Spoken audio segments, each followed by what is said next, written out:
Hello students, welcome to mathematics. बेटा आज हम देखेंगे इंग्लिश लिटरेचर में जो हमारा पेपर होता है डीएसएसबी के एग्जाम में जो आता है उसमें ऐसे के टाइप्स भी पूछे जाते हैं कई बारी। सो आज हम करेंगे ऐसे।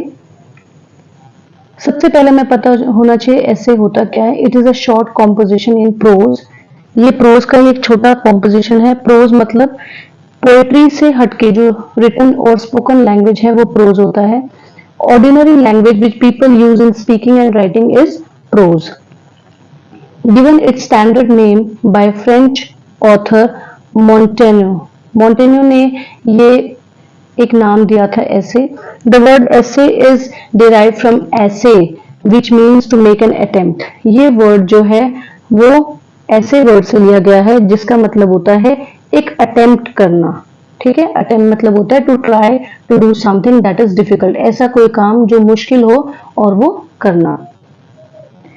अब है टाइप्स ऑफ एसेज। बहुत सारे तरीके के एसेज होते हैं, कुछ इंपॉर्टेंट मैंने यहाँ पे डिस्कस किया है और ये वो है जो एग्जाम्स में अक्सर पूछे जाते हैं। First is personal essays. Personal essay कौन से होते हैं? Essays gives his own experience. यहाँ पे जो एसेस्ट होता है वो अपने एक्सपीरियंसेस, अपने इंप्रेशंस, अपने रिएक्शंस किसी भी टॉपिक या किसी भी सब्जेक्ट के बारे में उसके क्या एक्सपीरियंस है, उसके क्या इंप्रेशंस है, क्या उसके रिएक्शन है, ये सारी चीजें जब डिस्कस की जाती है वो होती है personal essays. These essays are also called egoistical essays. इनको इगोइस्टिकल एसेज भी कहा जाता है। दैट इज सिर्फ अपने बारे में, है ना, caring about only your self and your own needs. Now second one is the aphoristic essays. Aphoristic का मतलब होता है बहुत ज्यादा चीजों को कम शब्दों में एक्सप्रेस करना, दैट इज aphoristic. ये impersonal essays होते हैं। Impersonal essays, they are short but brimful of wisdom. छोटे होते हैं लेकिन इनमें विजडम की और फिलॉसफी की कोई कमी नहीं होती। ठीक है, फिलोसफी मतलब होता है the study of ideas and beliefs about the meaning of life. जिंदगी से जुड़े हुए जो बिलीव्स हैं, जो मीनिंग्स हैं, उनको समझना और पढ़ना। फिर है द पीरियोडिकल एसेज। नाम से हमें पता चल रहा है with the rise of journalism in the 18th century periodical essays came into vogue. 18th century में जब जर्नलिज्म का उदय हुआ तो उस समय पीरियोडिकल एसेज जो है वो काफी फैशन में आए। वोग का मतलब ही होता है फैशन में आना।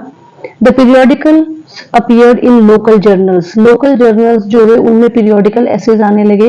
Themes were usually social and political. In essays की themes जो थी वो social और political थी।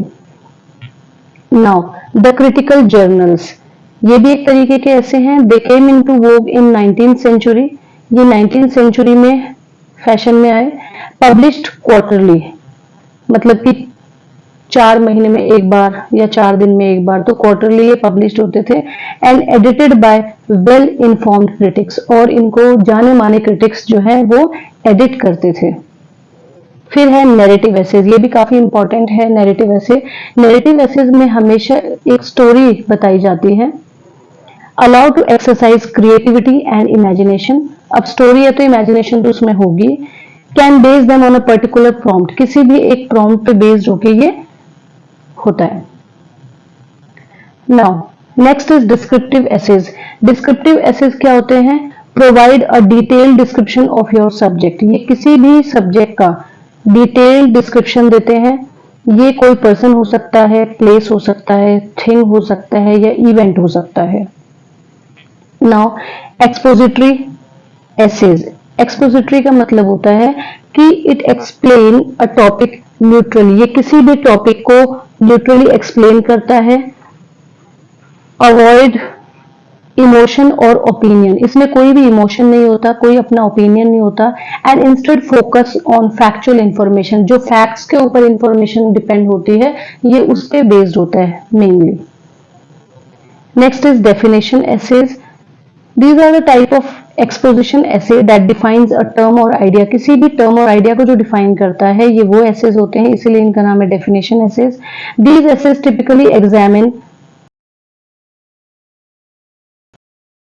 complex or abstract topics and provide in-depth analysis and explanation. किसी भी एक टॉपिक का कॉम्प्लेक्स या किसी भी एक टॉपिक का इन डेप्थ या एनालिसिस और एक्सप्लेनेशन करने को ही बोलते हैं डेफिनेशन एसेज। डेफिनेशन का मतलब ये है जब कोई भी वर्ड या कोई भी चीज हमें क्लियर हो जाती है, that is definition. Process essays, process essays होते हैं कि कोई भी चीज किस तरीके से हुई, नाम से हमें पता चल रहा है। Describes how to do something और समथिंग वर्क्स, कोई काम कैसे हुआ या कोई चीज कैसे होती है।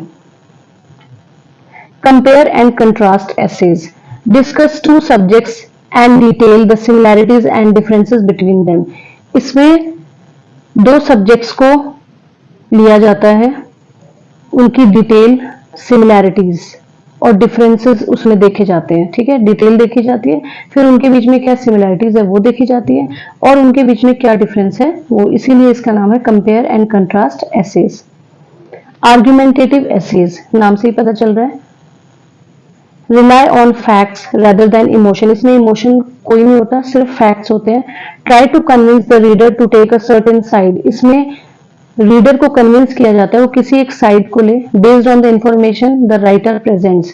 और ये साइड वो तब लेगा जो राइटर कोई इंफॉर्मेशन बता रहा है, वो उसको रीडर को कितना कन्विंस करती है, दैट इज आर्गुमेंटेटिव ऐसे।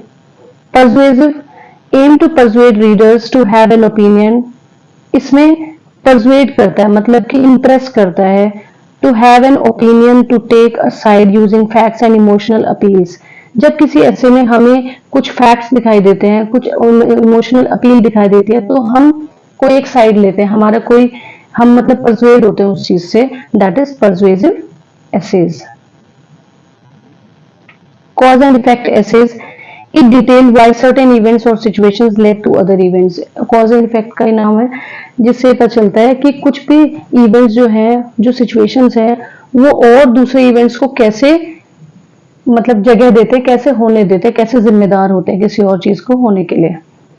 Critical essays provide in depth analysis of topic. अब क्रिटिकल ऐसे है तो किसी भी चीज की डेप्थ में जाएगा। दे कैन क्रिटिक पेंटिंग्स, ये पेंटिंग्स को, बुक्स को, मूवीज को, प्लेस को, रेस्टोरेंट्स को, किसी भी चीज का क्रिटिकल एनालिसिस करते हैं। आई होप सबको बहुत अच्छे से समझ आया होगा। Thank you.